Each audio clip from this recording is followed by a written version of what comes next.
Desses 14 anos, eu digo para vocês, em torno de 10 mil pessoas já participaram e 95% não são turistas, são moradores da cidade. Né? Moradores da cidade. Como aqui a metade é morador da cidade, né? Que está participando. Né? Então, revela a importância do morador conhecer, né, a sua cidade, e você só pode defender e pensar melhoria para a cidade se você conhece a importância cultural, a importância histórica e os problemas da cidade também. Né? Então, nós estamos aqui falando numa área, o nosso centro histórico ele é tombado. Né? Tem tombamento pelo município, tem tombamento pelo estado e tem tombamento pelo IFAM, que é recente, é de 2013. É toda essa área aqui, dessa parte da Cidade Velha e mais essa parte do bairro da Campina, onde está o Vero Peso. É uma área tombada. Né? O tombamento ele é um instrumento que pode nos ajudar a preservar, sim, né? Para conseguir recursos. Mas é um instrumento também que é cheio de conflitos. Né? Muitas pessoas moram aqui, muitas vezes não têm recursos para manter suas casas. Né? E às vezes a acessibilidade a recursos, você tem algumas leis, né, que você pode diminuir o IPTU, enfim. Mas é problemático na nossa cidade, na cidade de Belém, né, você manter, né, esse patrimônio histórico. Tanto que no nosso percurso vocês vão ver muitos prédios abandonados. Nós estamos aí na véspera da COP, né, daqui a um ano. Amanhã eu vou coordenar uma mesa sobre a COP, tá? Quem quiser participar, 13 horas lá no Instituto, na UFPA, no auditório do ICB, Instituto de Ciências Biológicas, que fica ali do lado do auditório setorial básico. Às 13 horas, eu vou estar coordenando com 3 professoras que estão estudando a COP, a professora Olga, né, Lúcia, a professora Roberta da Arquitetura, a Olga da Geografia e a professora Helena da Arquitetura. E nós estamos participando de um projeto de pesquisa também sobre a COP, né?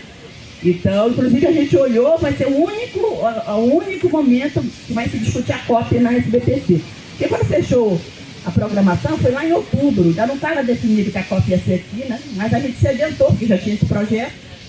Então, tanto que a gente colocou lá, né, dilemas da cidade sede da COP. A gente nem colocou Belém, porque não sabia o certo ia ser Belém. Mas a COP vai ser em novembro, né? Então, a COP, esse momento importante da gente discutir a questão do meio ambiente na cidade de Belém. Para isso, a cidade está se preparando, a cidade não tem infraestrutura para receber a quantidade de pessoas que vêm para a COP, né? Então, está havendo um preparo aí na questão hoteleira, inclusive de colocar barcos aqui na beira, navios para servir também como local de alojamento, convênios aí com o Airbnb. Mas o mais importante é o que vai se discutir durante a COP. Tem aquele evento oficial dos chefes de Estado, né? E tem, que a maioria de nós não vamos poder entrar, mas o principal é o que está no entorno. Né? Eventos acadêmicos, do movimento social, das associações, dos coletivos, que vão acontecer durante todo o período da COP, antes, durante e depois. Né? Então vai ser um grande evento para a gente discutir o meio ambiente, muito bom que seja em Belém, primeira vez no Brasil, primeira vez na Amazônia, muito bom que seja na Amazônia. Belém é uma cidade linda, mas cheia de contrastes socioeconômicos, né, espaciais. No caminho da universidade, vocês já observam isso, quem foi para a universidade, vocês já observam, né, esse contraste da cidade. Nós estamos ali no bairro do Guamá, que é um dos bairros mais populosos, né, e é um dos bairros também muito problemáticos no que se refere a essa questão, né, da infraestrutura. Né? Então nós temos esse rio, essa baía maravilhosa, mas na Amazônia 80% da cidade não tem acesso à água potável. Né? Então tem que ser aqui para discutir COP. Né? No momento aí que nós saímos aí desses 6 anos anteriores, que foram terríveis, principalmente os últimos 4 anteriores, que houve aumento da devastação, né, da região. Há uma retomada desde o ano passado, né, para a melhoria dos dados da educação, do meio ambiente. Então vai ser um grande evento. Né? A cidade também está em transformações com várias obras. Nós estamos discutindo nesse projeto como essas obras estão sendo discutidas com a população. Né? E vai ficar delegado também, né? Porque a gente tem experiência de outros grandes eventos que pouco fica delegado, né, das obras. Copa, que já aconteceu aqui, Olimpíadas, né, no Rio de Janeiro. Então, Copa que aconteceu no Brasil, né? Mas em Belém nós não fomos sede da Copa, uma das cidades. Mas tudo isso é discussão. Então, a partir, já estamos em ebulição discutindo a COP. Vários eventos. Está acontecendo essa semana a reunião do G20 aqui, para discutir a questão de financiamento. Né? O G20 tem várias reuniões em toda a cidade brasileira, Belém é uma dessas cidades. Então, tudo isso vai ser, né, vai culminar com a COP, né, em novembro. Quem quiser vir tem que fazer logo ver logo essa reserva de alojamento, porque vai ser, né, bastante disputado, né? Então, a COP também faz parte do que a gente pode discutir, porque isso aqui já faz parte da COP, né? Toda essa coisa da reforma do Ver-o-Peso, vocês vão ver ali o Ver-o-Peso, né? Parte de reformas. Então, muitos projetos já estavam previstos antes da COP, né? Mas com a COP se acelerou, né? Ações do governo do município, do governo estadual e do governo federal. É a primeira vez na nossa história também que há o diálogo dos três. Isso é um momento único, né? Desse diálogo mesmo, né? Da prefeitura, né?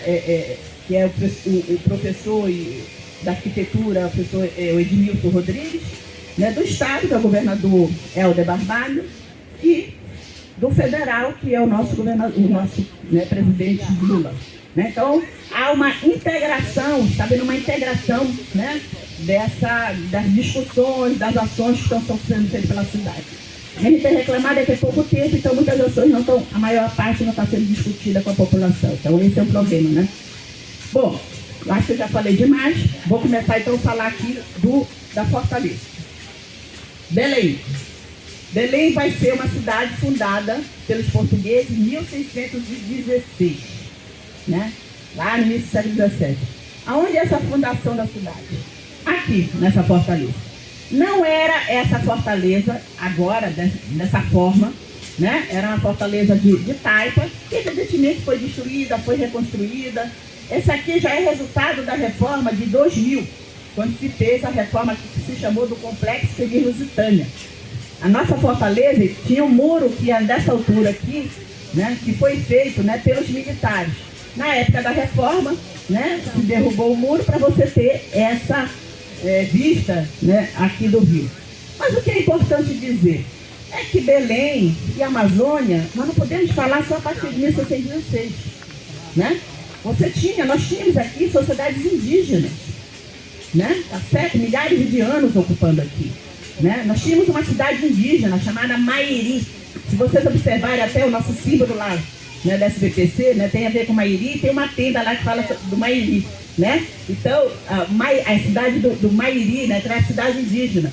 Então, é um momento da entrada, da chegada dos portugueses, mas é um momento que a gente tem que ressaltar de dizimação da população indígena. Né? A gente também tem uma leitura muito nesse roteiro, que a gente vai falar durante o roteiro, uma leitura muito, que seria essa leitura do ponto de vista acadêmico, né, decolonial, né, de falarmos da perspectiva daqui também, e não falarmos só da leitura dos de fora. Né? Então, no percurso aqui, por exemplo, vocês não vão ver representação dos indígenas, e nem pouquíssima alguma coisa ali, né, do grafismo aqui na frente, né? E nem representação, né, dos africanos, né, que vão ser também importantes na construção, né, dessa nossa identidade. Né, os africanos, eles vão entrar, eu acabei de vir da África, né, eu estava lá em Moçambique, na África do Sul, e a gente estava discutindo muito isso, e os africanos vão entrar principalmente a partir do século XVIII.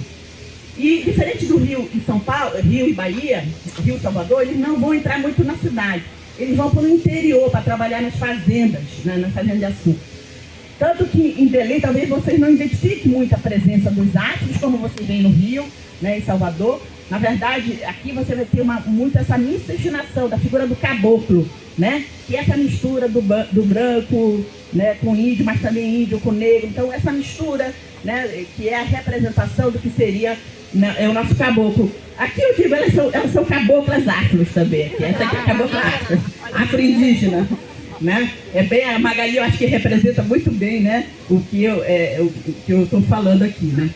Então, é lógico, aqui nós vamos falar muito dessa herança portuguesa, mas a gente vai falar também do invisível, do que não está representado e do que deveria estar representado, que é algo que a gente sempre pressiona quando nos chamam na prefeitura, né, no estado também, para falar sobre o turismo, né, sobre patrimônio. Então hoje, para além da nossa atividade acadêmica, nós temos uma militância do patrimônio. A gente participa de várias associações de defesa do patrimônio.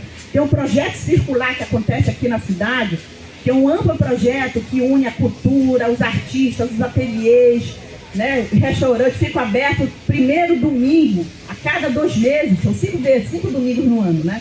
E que a ideia é circular. andar no centro histórico. Esses museus são todos abertos, né? Muita coisa acontecendo. Quando tem o circular, nós somos parceiros, nós oferecemos também, né, um roteiro geoturístico, né?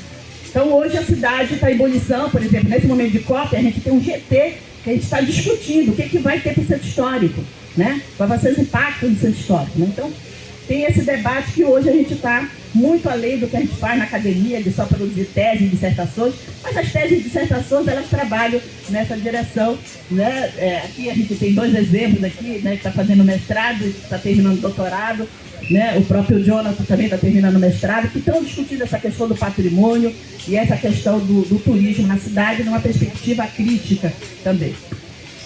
Então, tem um autor na geografia, o Carlos Walter Porto Gonçalves, que ele diz que o que representa aqui esse nível de ocupação de Belém é a presença da cruz e a presença da espada, né? Então, a presença militar e a presença das missões religiosas vão ser fundamentais para a gente entender esse processo de ocupação. Por quê? Em 1716, como é que o mundo estava dividido?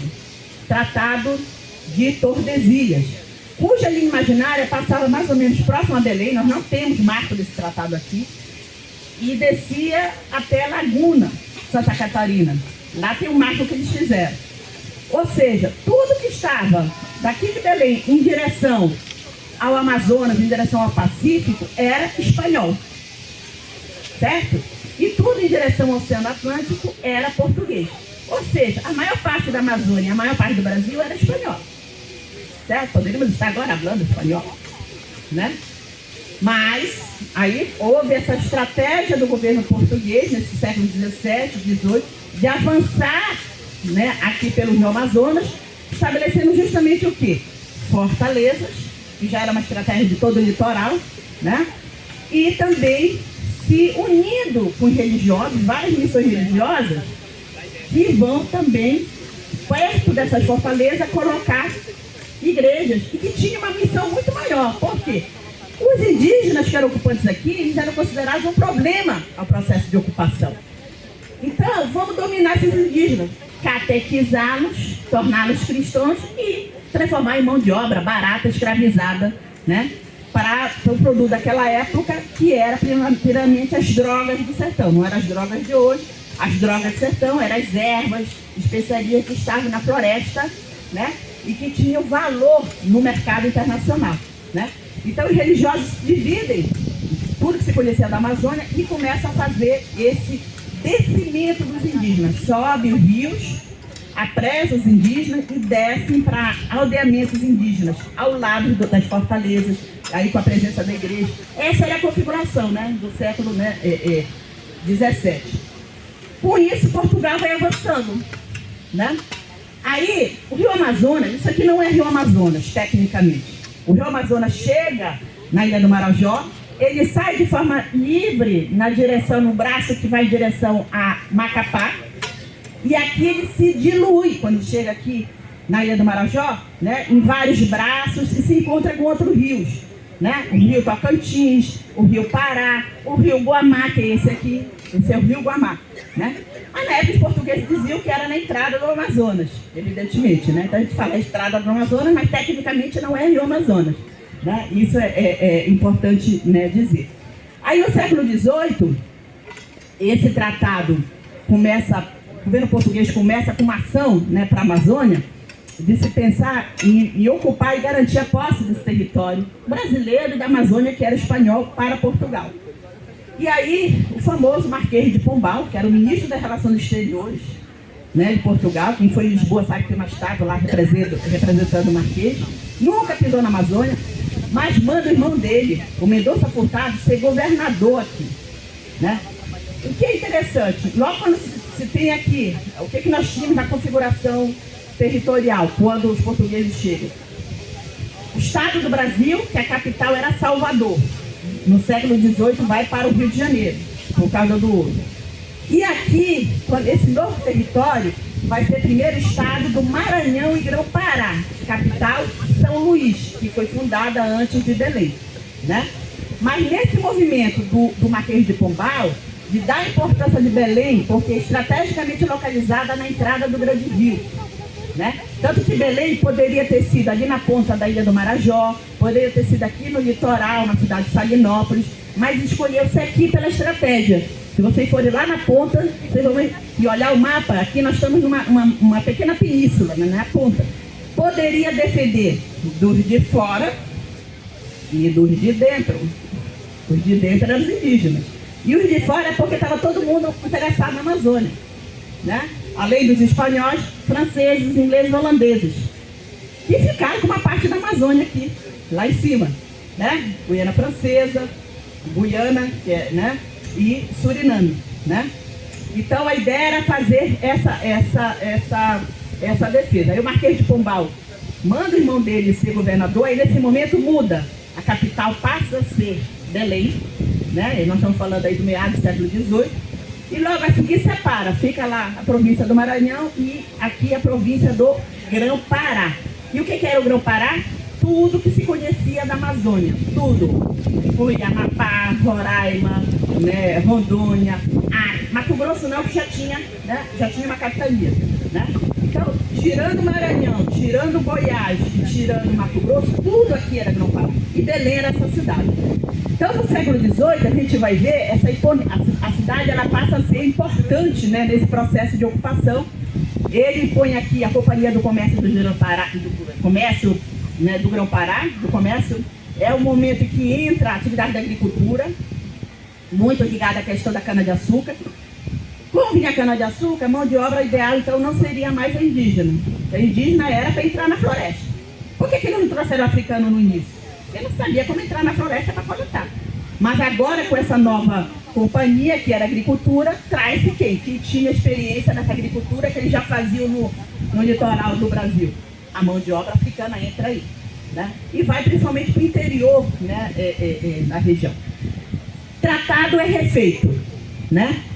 Aí, nesse momento, nós estamos falando 1750, Tratado de Madrid, né? Aquela linha imaginária que estava aqui, ela vai ser empurrada mais ou menos lá para a fronteira de onde é hoje o estado do Amazonas, Tabacelos, né?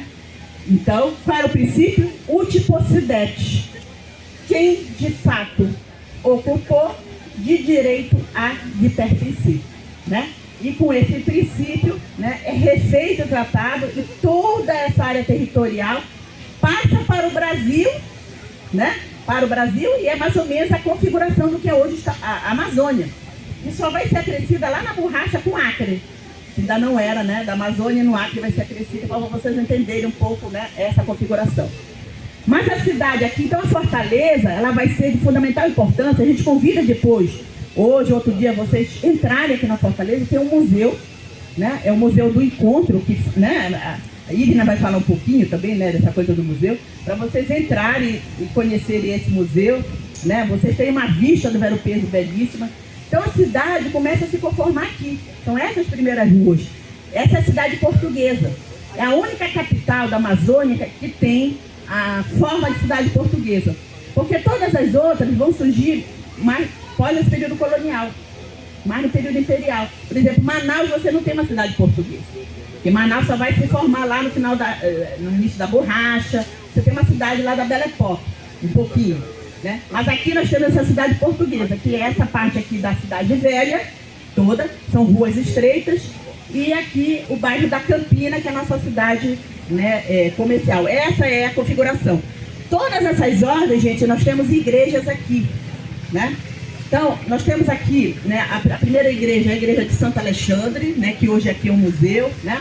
Nós vamos ter aqui também, né, a nossa catedral, que nós vamos falar mais especificamente daqui a pouco, né? Mas se vocês adentrarem e chegarem aqui no final dessa rua, a gente vai ter a igreja também lá do Carmo, dos Carmelitas, vamos ter Mercedários, franciscanos. Então, todas essas ordens vão estar também aqui, né, representadas, né? Isso é importante dizer, né?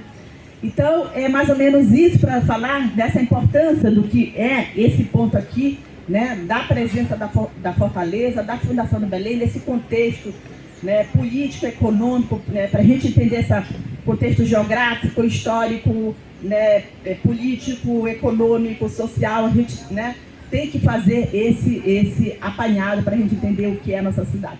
E esse é um local aqui importante, né, de várias manifestações. A principal que eu falei para vocês é o Círio de Nazaré, cuja missa, 5 horas da manhã, acontece aqui na frente, e daqui parte a procissão até a Basílica, um percurso de 3,5 km, com 2 milhões de pessoas. Né? Venham no Círio de Nazaré, que vocês não irão se arrepender. Eu já falei demais, não é isso? Para quem eu vou passar a palavra agora? Para a Ivna. Vamos lá, Ivna.